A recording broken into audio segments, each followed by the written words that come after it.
Good morning, Ford Point. How's everybody doing today?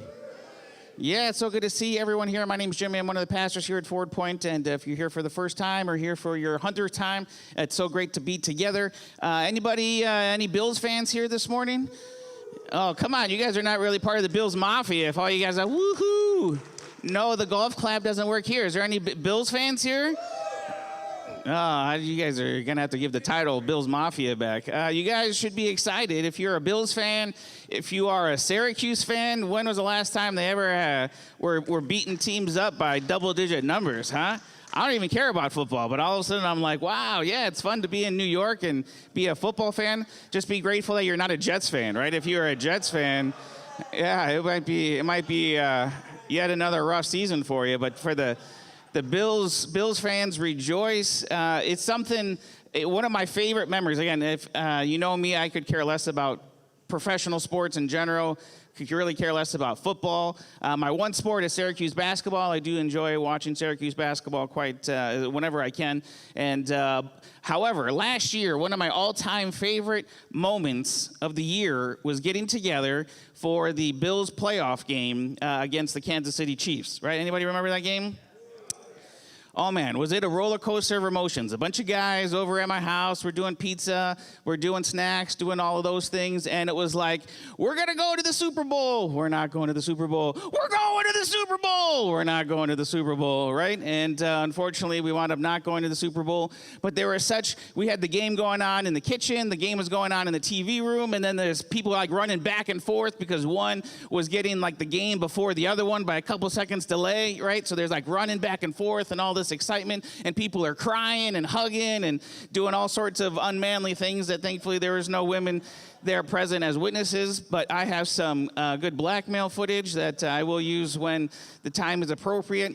But there's something about those moments, right, that you get together with a group and you're all focusing on something, and it's just super fun. Again, probably my most meaningful time last year because of just the emotion that we all got to experience together. Probably similar. How many people went to the Mets Faith and Family game last night? It was a lot of fun. Yeah, a lot of people from Ford Point as well as faith communities all over Syracuse got to go and celebrate their faith as part of the night last night. And it's just awesome, those experiences. It's not quite as emotional as being in the living room of someone and crying on each other's shoulder, right? But it's still pretty meaningful. Another thing that happened last night, anybody go to Elton John here last night? Elton John was at the Dome.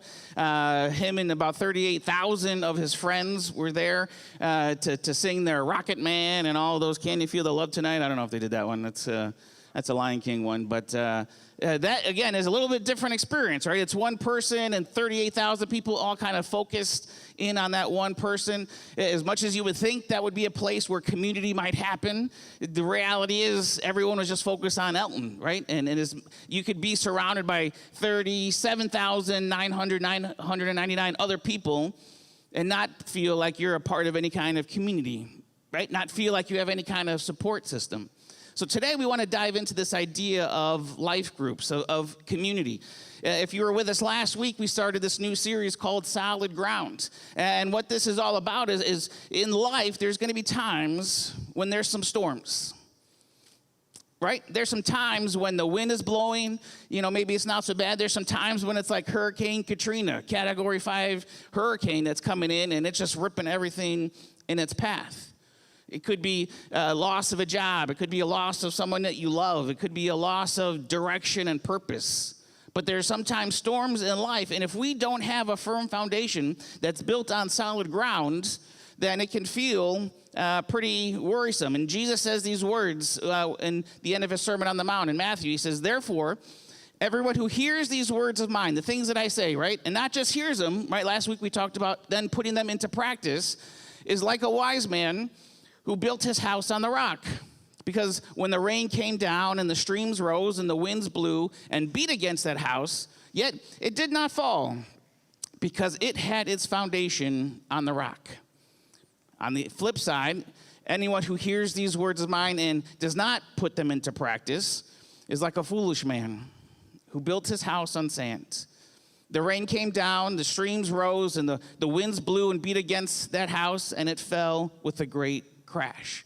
something not too different than what we looked at last week, right? A house built on a sand in a storm comes crashing down, right? Or this one in Idaho. Again, not even necessarily built on sand, but a house without being built on solid ground comes crashing down like it was a playset.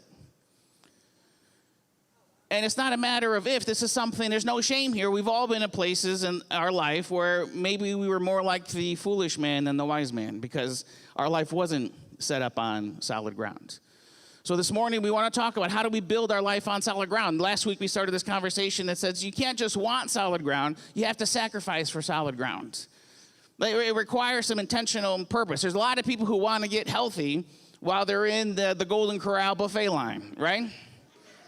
They want to, I want to get healthy, right? And can I have another steak, please, right? Like, there's a lot of people who want to get out of debt as they're scratching off lottery tickets, right? As they're cashing their check and just spending it without any kind of budget. There's a lot of people who want things, but then there's other people who sacrifice for those things, who maybe put themselves on a budget or maybe put themselves on some kind of counting calories and counting steps and making sure that, I'm exceeding more calories than I'm taking in more calories, right? Those are people who sacrifice for solid ground. And we want to be a people who sacrifice for solid ground. In our life and the way that we live, the way we interact with each other, it's going to require some sacrifice for the things that you want. And if you want a life that can withstand the storms that are going to come, because they're going to come, then there's going to require some sacrifice. We also have to search for solid ground, or we can choose to dig for solid ground. A lot of people just, there's not really any solid ground here, so I'm just going to move on to the next place, or I'm going to go to some other church where they will meet my needs. Versus, Jesus says in Luke, when he's talking about this story, he says, the person who doesn't just find solid ground, but the person who digs deep. Like, you're going to have to go below the surface. Like, you might have to get an excavator, right? You might have to do a little Blippi or Bob the Builder, and you might have to start digging deep into the ground to find where that solid ground is, if you want a life that's going to be built with a firm foundation. And then lastly, last week, we looked at this idea that solid ground doesn't just come cheap. It's sacrifice. But there also is no equal to having a life that's built on solid ground, built on a firm foundation. It's like nothing else to be able to walk through a storm, and maybe you've been in a spot where someone is just like, how are you this content? How are you not freaking out? How is your life not falling to shambles with all the things that you're going through? And you're able to say, it's because my life is built on solid ground. My life is built with a firm foundation, and it's not going to crash. So last week was this idea of, in our life, we want a firm foundation. We want solid ground. And this week, we want to move into the kind of next step of that solid ground is we want life groups in our lives. We want community. We want people who know us and that we know. So as iron sharpens iron, we can grow together. Because the reality is in church culture 2022, the church has gotten real, much like an organization with positions and processes. And we want to go back to this place where we're an organism. We're a living thing where we're actively breathing and requires life. But it also requires some breaking of some cultural norms. So how do we make life groups a priority in our life? And if you read Jesus' life in the Gospels and even the New Testament, the term small group or life group, you're not going to see those specific words. But what you will see is there is some actions that show us what a life group is even before the term life group became really popular. For many years in church history, there were no life groups. It was just you kind of come to church on Sunday morning. Maybe there was a midweek gathering that you would come to, and you would kind of do the same thing that you did on Sunday, only on a Wednesday night. But when I was in college, life groups kind of picked up. They became popular. There was this book that came out called Purpose Driven Life. Maybe you've heard of it, by Rick Warren. And what churches did was it was such a popular book, and people were loving it. They would have groups that would get together to read this book and talk about it. And it was an opportunity for, invite your neighbors, invite people who maybe not in the faith community, maybe have not even wanted to pursue a relationship with Jesus. but who doesn't want purpose in their life? So you can invite them to this very, easygoing atmosphere. Maybe have some food, because who doesn't love some food? Maybe do it in different environments, like a coffee house or in your living room. And life groups really birthed out of this purpose-driven time that came out of just people getting together and talking about life. And what we see in the life of Jesus is this community mindset. Really, Jesus was the first life group leader. But even before we see this modeled in the life of Jesus, we really see it from the beginning of creation. The reality is that you and I were created out of community. If you remember in Genesis chapter 1, verse 26, it says that God spoke and God said, let us make human beings in our image, right? Either God is a little crazy, or he's got a mouse in his pocket, right? Or there's some kind of community that we see in the Trinity, the Father, the Son, and the Holy Spirit. And we see it in Genesis right from the beginning. Let us make human beings in our image and make them reflecting our nature. You see, in life groups, to this idea, you were created out of community. So it only makes sense, being created out of community, that you were made for community. And a community that goes deeper than just the rows that we have here, maybe once a week, maybe once every couple weeks. You were created for community. And really, as God is going through all this magnificent creation, building all these things and speaking life into all the things, that the first thing that he said that wasn't good, do you remember? God said it's not good for the man to what? To be alone. It's not good for the man to be isolated. It's not good for the man or the woman to just do life by themselves. And it's almost like this kind of aha moment. Like, it's, how do we forget the most basic thing? We as the Trinity in community created this, and yet we see Adam here without community. It's almost like breathing, right? They do it, we sometimes do it so natural, we don't even think sometimes about doing it, right? So if you were giving someone the instructions on how to make some kind of dinner meal, you wouldn't say, step 1, add baking soda, breathe in, right? Step 2, add some water, don't forget, breathe out, right? Because we do that so naturally, right? We do it without even thinking. Think of some of the most popular literature things of the world, right? Anyone recognize this? Quote, it is a truth universally acknowledged that a single man in possession of a good fortune must be in want of a wife. Anybody know where that's from? This is not a very cultured group. That is for sure. Nobody's ever seen Pride and Prejudice? Huh? Read Pride and Prejudice? I'm in the wrong crowd, right? I'm in the, what if the book Pride and Prejudice was written like this, right? It is a truth, breathe in, don't forget to breathe in, universally acknowledged, okay, breathe out, that a single man, breathe in possession of a good fortune, okay, breathe out, must be in want of a wife, breathe in, right? It doesn't flow quite as well, right? Because that's one of those things that we just kind of do instinctively without even thinking about it. I'm going to give you a chance to redeem yourself. It was the best of times, it was the worst of times. Tale of Two Cities. Tale of Two Cities. Extra bonus points, not just because you're my dad, if you know the author. It was Dickens, yes. What if it read like this, right? It was the best of times, breathe in. It was the worst of times, okay, breathe out. It was the age of wisdom, okay, breathe in, right? Like, we don't talk like that because it's something that we just do instinctively without even thinking. And what I see here in this story of creation is out of community, the Father, the Son, the Spirit, lets us make man in our image. And they see man all alone, and they think, oh, how could we forget the most basic, the most natural, the most ideal thing is needed here is community. So this is not good. So we got to rectify the situation. We got to create Eve, and we're going to give Adam some community. Because just being one in a group of 38,000, if you're not in community, we're missing out. We're settling. We're falling short of what we were created for because we were created out of community. So let me give you something. Enter Eve. And really wrap your mind around this, right? Enter being naked in the garden and there not being any shame, right?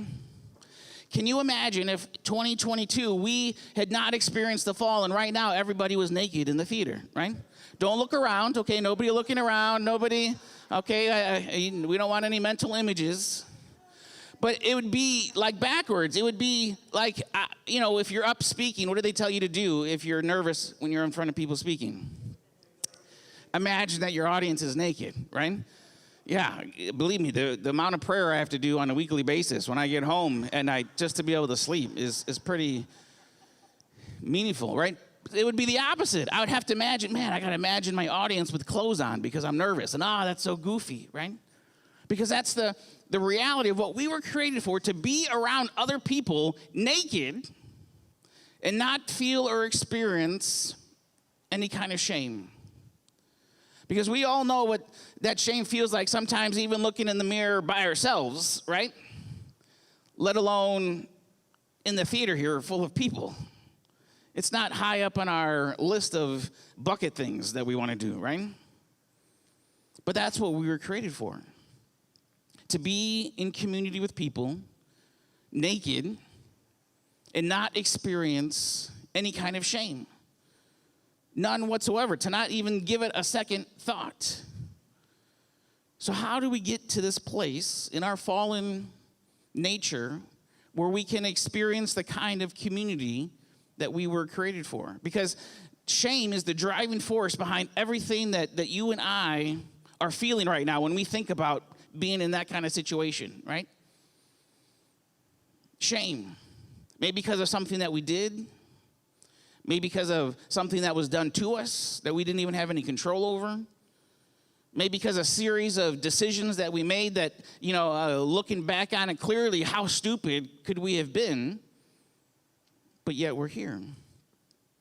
And what shame wants to do is drive you into isolation and away from the very community that you and I not just need, but that we were created for.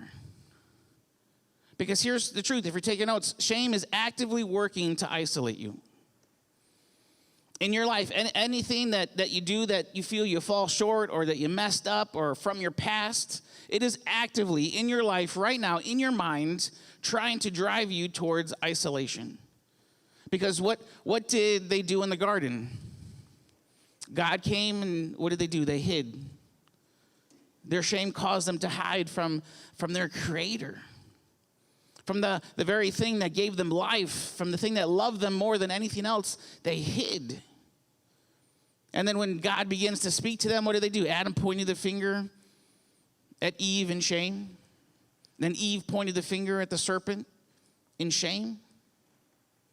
And we've been pointing the finger everywhere else since, with shame being this driving force into isolation, into breaking relationship with each other, into living a life so focused on your career, on your accomplishments, that we've lost sight of the very thing that we were created for from the beginning. When I was a young teenager, I had some rebellious years in my life, and one of the things my parents did is they sent me to this mission trip out in Montana with this organization called Youth with a Mission, YWAM, maybe you've heard of it before. So I flew to Montana, and part of the process was this 2-week kind of 1-week training, and then we were going to drive down to Tijuana, Mexico from Montana and do all sorts of ministry and drama and those kind of things. But while we were there in this house base there in Montana, we'd have daily sessions, usually one in the morning, one in the evening, and there would be a speaker to talk about something or to teach us something. And early on in those sessions, what began to happen is people would come up afterwards to begin to share about what they were going through. Some of the things that they were struggling with. Usually it was quite emotional. A lot of the guys were all talking about struggling with pornography, and the girls were talking about the self-image things that they would talk about. And in each session, there was 2 or 3 people that would get up, and they would share just being brought to this place where they felt like this group was becoming a safe place. And They didn't want these things holding them back anymore. And afterwards, the group would get up and embrace them and love on them. And it was these awesome experiences. And in my heart was beating so fast because I was dealing with most of the same things that these people were dealing with. But they were all friends. They all knew each other, and they kind of all came from the same areas to this ministry, and I was the weird New Yorker from across the country, right? So I had to be cool and hip, and I didn't want to show them that I had failures and flaws too. And to this day, some 30 years later, I still regret the fact that I never had the courage, despite my heart beating super fast, despite wanting to be embraced and to be a part of this community that they were experiencing. I chose not to, because the shame that I had was driving me towards isolation, and I chose the isolation over the community. And I wonder for us how many times in our lives, without even thinking about it, because it's become so second nature, that shame has driven you towards isolation, driven you towards some habits that are undermining the very plans and purposes that God has for you in your life. And this morning, what we want to realize is that God created us out of community, and that shame is actively trying to isolate us. So when we look at the life of Jesus, who says, hear my words and put them into practice so that you can have a house built on solid ground, what do we see in the life of Jesus? Jesus being really the first life group leader, right? Because Jesus, at the end of chapter 4, he kind of comes out of this, he's baptized and heaven opens up and said, this is my son, whom I'm well pleased. And then he goes into the wilderness and he's isolated and tempted and the enemy tries to distract him. And then right out of that, he comes out and he chooses his disciples. He recognizes the first thing that he needs to surround himself with people. Now, thankfully for you and I, he didn't have to find the brightest people to surround himself with, right? So that kind of broadens the pool that we get to choose from. But he surrounded himself with people. He seeks out a life group. And verses 1 and 2 of Matthew chapter 5, it said, when Jesus saw his ministry drawing huge crowds, he climbed a hillside. And it says that those who were apprenticed to him, the committed, right? This kind of gives us a description of what a community of people is called to be to each other. A group of committed, not committed like they need to go to, the crazy loony place, but a group of people who are committed to each other. And they climbed with him. And they arrived at a quiet place, and he sat down, and he taught his climbing companions. And this is what he said. And he would go into what is known as the Sermon on the Mount. But what I love here is the words, he taught his climbing companions. Like Jesus had this heart for community where it wasn't like me way up here, super spiritual, and you little, lemmings or you little disciples, right? It was a group of people that he considered his friends, his companions. People that he wanted to do life with. And I know many people, in having conversations with you, we all want Forward Point to grow, right? But in order for Forward Point to grow, what we need for you to grow. We need for you as an individual to have and pursue solid ground in your life. Because here's the reality. Growth is not a big event to get bigger, but growth is the bigger event to smaller groups. Forward Point health is determined by the strength of our life group ministry. The strength at which we have people meeting together and doing life together. Little mini churches of people who are having an impact on their neighborhood, having an impact in their local school. Right, these are the type of impact that we want to have, right? This committed group of people getting together, these companions, these were the stepping stones to building a life that would go to change the world. Everything that we have today is a result of these men in this small group who did life together for really just about 3 years. And they changed the world. And they changed the world. And this was the launching pad for the rest of their life. And they went through quite a bit together as a life group, right? I mean, we all know the different things that happened to them, that they experienced. You think about the Last Supper. Here Jesus is on the eve of being betrayed, on the eve of what would be some of the hardest things he was going to go through in his earthly time here. And he chooses not to go spend it, live in the vida loca, not to go and making sure he gets through the bucket list of things he didn't get to do up to that point in his life. But he says, you know what, I want to bring that committed group of guys together. I want to bring together my climbing companions. And we're going to break bread together. We're going to share a meal together. In fact, I'm going to probably demonstrate what is one of the most leadership awesome stories in washing their feet. The guy who's supposed to be in charge, the guy who's supposed to probably be able to command them to do anything and they should do it at the drop of a hat, I'm going to be the one to put all of that aside, and I'm going to wash their feet with this group of people that we're called to do life together. This is who we are as a group. This is what we were created for. Not just if you were a Christian or not a Christian. Our very human nature created out of community.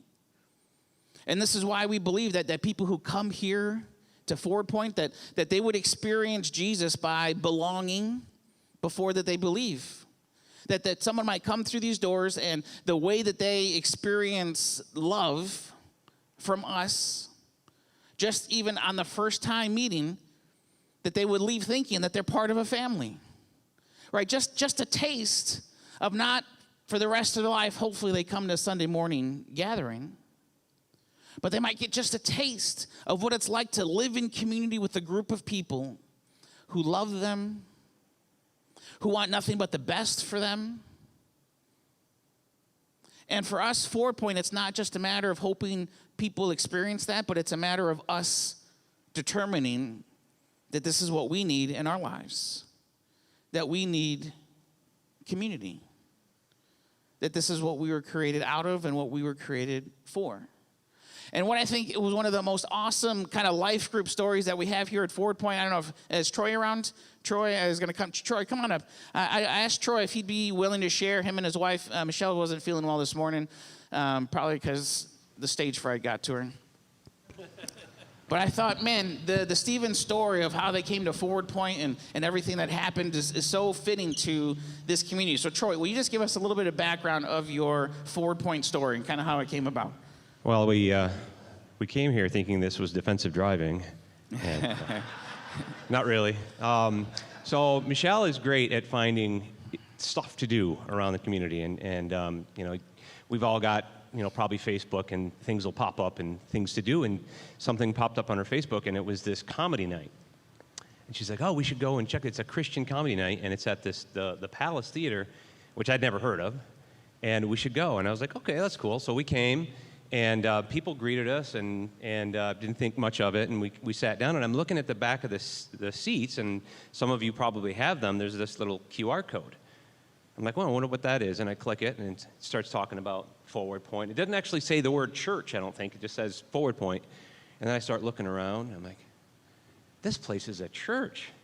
Like, how cool is this? Like, you know, you can go to church, they have popcorn, and, you know, so we kind of put that in the back of our mind, and the comedy show was phenomenal. It was great. We had a great time.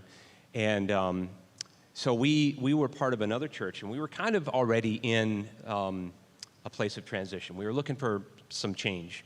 And that change came about a month later, and we were then looking for a new church home. And we were going to do some church shopping. We thought, well, let's go check out that Forward Point place, you know, at the Palace. So we came, and it was just amazing. You know, we just loved it, and the music was great, and I got to talk to this goofy guy here, and Now, this is key, right? Because at the event, I kind of have two different modes of operating, right? A lot of times I'm in charge of different events, and I'm very like task-oriented, right? I got things to do, and I don't do a great job socializing. And there's other times where I love people, and I love socializing, and I love mocking, Jets fans, and I love, like we get to have these interactions. But what was your experience with me at the comedy night versus? Yeah, so I was the tech director at our previous church. So I did everything, technology and live stream and all that kind of stuff. So whenever I go to, especially a church, the first thing I want to see is, what are they doing? What's their light show like? What are they using for a soundboard? All that kind of stuff.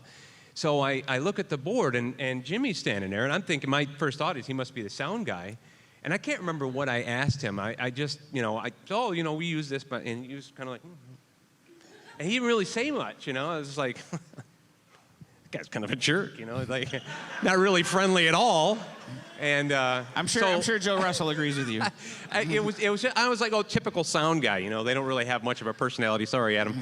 And so that was my first impression. And lo and behold, it's the pastor, and it's like, but it was a total different perspective. When we actually came, and I found out, I was like, weren't you the guy that was standing there, and I tried to start a conversation, you really weren't interested, so. Yeah, and Troy and Michelle's experience with Forward Point started even before they came through the doors here. Yep. What was that like? So your first experience with Forward Point was online? Oh, yeah, right. So we had made this decision to move on. And this was actually Thanksgiving. It was Thanksgiving weekend. We had gone to Maine, and we might have watched on. No, I don't think we watched it online. The following weekend, we were supposed to be at our other church, and this is when we decided we're done. A bunch of stuff happened, and so. But we were doing something, and we couldn't actually physically be here. Well, let's watch. So we watched online, and it's like, wow, the music is great, and that's probably when I realized it's like, hey, that's the sound guy. It's not, and actually it was I first met virtually Lee and Saka because their wedding video was on there. I was like, wow, this is really cool. It's like they really community kind of stuff. So, and I checked in. This is kind of funny. I checked into, it's like, hey, we're here, and blah, blah, blah. And so Jimmy reaches out, and you actually sent us a card, actually, after that. I should show you that, after the comedy club. But we checked in, and so Jimmy reaches out. He's like, hey, I must have missed you. I didn't see you. And it's like, well, we weren't actually physically there. We went virtually. And then, I'd encourage you to come back. And, yeah, we're thinking about it, kind of thing. And then the very next weekend, we came. And they haven't gotten rid of us yet. Yeah, well, so talk about that first time you came in person. Okay, so one of the reasons that we were looking for something different, there was a lot of things that we wanted that we were lacking. Music was a big part of that, but also some kind of regular Bible study group of something. And where we were before, they'd have like a Christmas Bible study. It'd be like on Wednesdays and Sundays, and it was typically at a time that it's like we work, and maybe occasionally if they had a Sunday night, we could do it. But a lot of times they would have like one or two Bible studies a year, and that was it. And I think they had adult Sunday school and stuff like that, but it wasn't really. It just wasn't really engaging. So we were looking for something that was a little bit more real and regular, and where you could really develop some relationships. And she had that at a previous church, and I hadn't had that in like a long, long, long time. So that was one of the first things I mentioned. I got talking to Jimmy at the service. I said, hey, tell me about these life groups. And he kind of told me a little bit about it. And I'm like, yeah, we that's something we're really looking for. And later that afternoon, you texted me, and you were like, no pressure, but just letting you know that, our life group meets at my house on Sunday nights, and, you guys are welcome to come. So you have to understand what's going through my mind, right, is I'm the pastor up on stage, and I get seen all the time. I'm talking with him afterwards, And the last thing I'm gonna do is like go from first base to second base in the Christian world on the first time, right? Like inviting him to life group after just shaking his hand for the first time. But I just couldn't shake the feeling later on, like if this is truly what we believe for people, maybe it is his first time, maybe he'll never come back again, but I'm not gonna miss an opportunity to invite him into this deeper community. So I sent him the text message. Yep. So we got this text message, and so we were already pumped from the service. We really connected, and just I don't think we necessarily talked to a lot of people. It just, your message was awesome, and we just really felt like this is something we want to come here again. And so you sent me that text message, and I remember I said, yeah, that sounds really interesting. We were actually in the car, and I mentioned it to my wife, and she's like, yeah, that would be cool. And you mentioned a meal. Of course, my wife, for those of you that don't know, she has Crohn's, and she's very, very gluten sensitive. So diet is huge for her. It's like a lot of places she goes, it's a real pain because she can't eat. And so we were that was the first concern. It's like, what's going to be for dinner? And I think I might have had that conversation with you ahead of time, because right off the bat, Jimmy's like, hey, we're going to have gluten-free pizza. And it's like, who does that? It's like right off the bat, you were offering. Who does that if they don't have to, right? Like, yeah, and I always joke we love with you, her. Michelle. I know you're Yes. watching. We love you. I always joke with her. It's like gluten-free gluten-free dough is like, it's made out of sand and bark. It's like, it's really gross. But that was it really impressed us, because Jimmy went above and beyond for just us, to make us feel welcome, that there's going to be food for everybody, including her.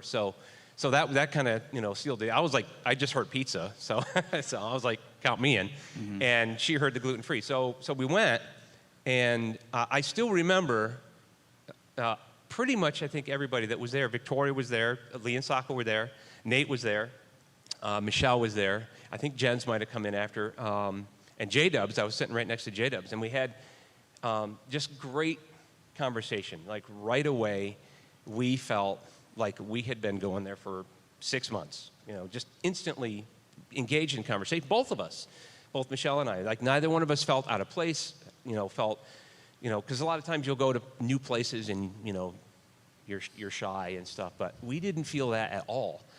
And we're not, super introverted or anything, but, when you go to a new place, you tend to hold back a little bit. And we got right in the conversation, and it's just like, it just clicked, Mm-hmm. And the next Sunday we were here, and then the Sunday after that, and then life group became, it's like, we don't want to miss anything. We don't ever want to miss any kind of, especially life group. Life group was very important, because it really is where life happens. I mean, the conversation that you have with people in that group is just, you won't have conversation like that with your buds in the world. It's very, very intimate and yeah. So when was that first life group that you went to? When was it? Yeah. Do you remember? It was it was the first Sunday we went. We went the first. But it hasn't even been a year, right? Has it been? What's that? Has it been a year? No, we have not been here a year yet. Right, so it hasn't even been a year, but it feels like. And it feels like I've been here. It feels like you've been here yeah. forever, right? And we've had this conversation. So yeah, that was like the first Sunday was I think it was the first Sunday in December, because other church celebrated Advent, so it was actually the second Sunday in Advent that we actually physically came. I think, I don't know, I forget the dates, but yeah. So it was that very, very first Sunday, and we haven't been here a year, and here I'm making noise on stage, and so if you had to give a 30-second commercial based on what life groups have been for you and Michelle since being here at Forward Point, what would you say to, hypothetically, there's people watching you sitting in chairs? No pressure. Come to Life Group. 30-second commercial. I mean, if you're looking for a place to really connect with people, if you're looking for real relationships, real conversation, real things that can truly change your life, encourage you, and just develop you, not necessarily just as a Christian, just as a person, where you have people that you can lean on. Then life group is where it's at. So this Tuesday at 7 o'clock or 6 o'clock yes. at Jimmy's. Awesome. Give it up for Troy. Thanks, man. You can keep going. Yeah, that expression I've heard many times is, I've only been coming for a little while at Forward Point, but it feels like I've been there forever. And it's usually only from people who are involved in our life groups. Because you were created out of community, for community, but you're driven towards isolation.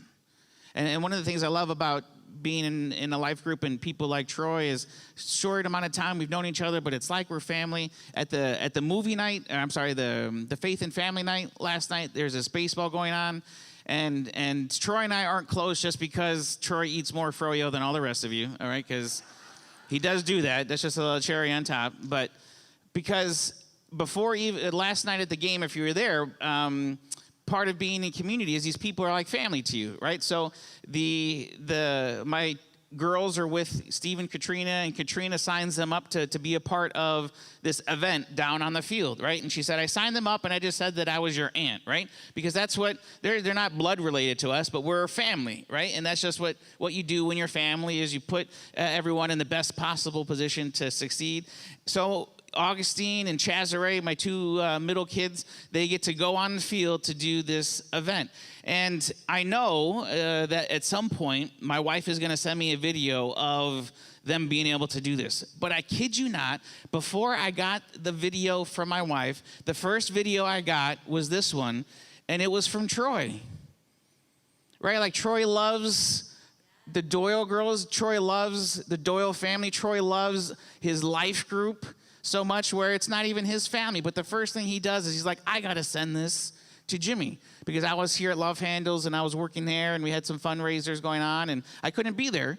And he sent me this video so I could be a part of that before even my wife does. Some could argue that Troy loves me more than my wife loves me, right? But that's part of the community, and I'm just gonna let this play in the background because my kids are so adorable and cute, and who doesn't love French fries? But that's what gets built. That's what gets created in these life groups, in these circles, not in these rows, but in these circles. So what we want to do this morning is we're going to respond and do our singing to God through music like we do every other week. But we're going to try to end a little earlier this morning because in the back we have some tables of all of our life group leaders, and they're going to have the information for their life groups. We have 5 life groups that are going to be starting this week, and now is the time to get involved with one. Everybody's going to be for their first time this week. So everyone's going to be feeling awkward or weird or, they weren't made for this, but you were. And don't let the isolation drive you. Don't let the shame drive you towards isolation. A couple rules for our life group. We use this terminology, this language where we say one and done, right? When it comes to serving, we encourage you to try an area to serve, and there's no pressure to stay there. You try it to see if you like it, and if it may not be a good fit, it's all good. You're done. You don't have to do it. The same thing with their life groups. You try one, and everybody knows it's a one and done. You try it. If it's not for you, maybe the leader is a little goofy. Maybe the leader is a little quiet. Maybe it's not. You try one, and you're done.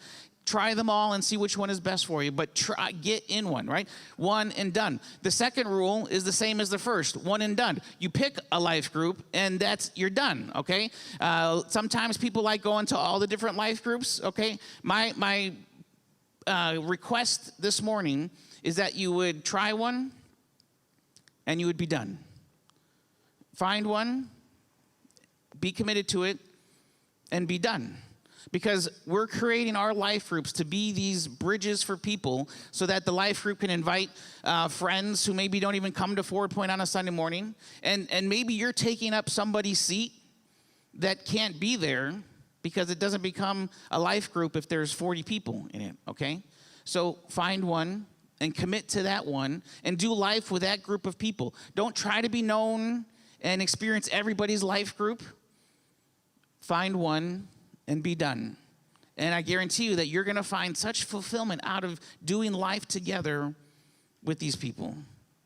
So as we leave to help you after we sing this morning, there's going to be some notebooks that we want to give you as just a gift from us to help along this journey, because one of the greatest things that you can do in these life groups is just talk about what does God speak to you on a Sunday morning when we're gathered in this place. Because we believe, we plan, we're intentional that we're going to try to allow God to work through us to speak to you and to challenge you in your life. Use these notebooks, bring them with you, write down maybe the notes.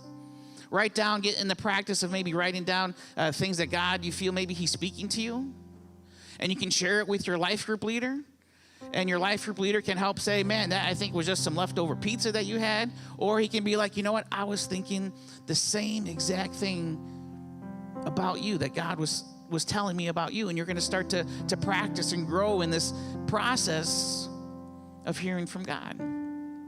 So take advantage of this opportunity. Take advantage of the community, the lifelong friends you can have at just 6, 7, 8 months of doing life together.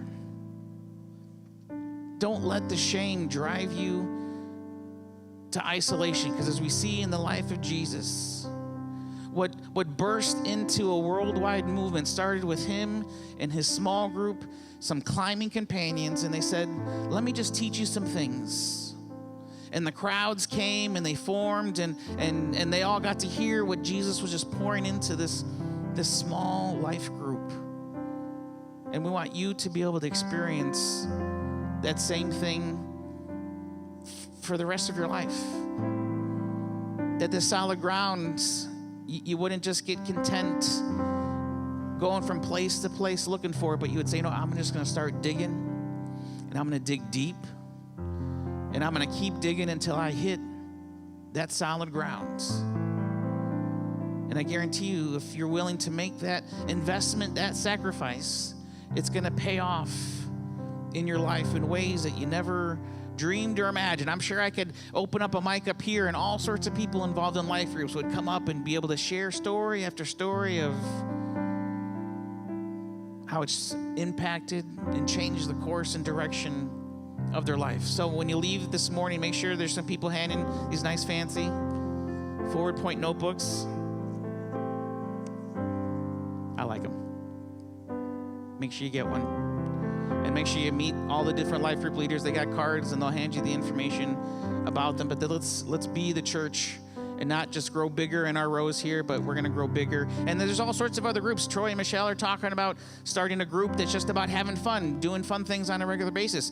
Mama Skinner, our food angel, she's out there with a table. She's our food angel. She had this idea just to do a dinner, and she's going to make it themed around different things from the Bible. And they all has a meaning and something that we can learn from. And these groups, these times when we get together, not only can your physical body be fed, but if you've ever had anything from Mama Skinner, right, you're going to sleep happy that night. But I guarantee you're going to have a relationship built with someone who just loves pouring into people.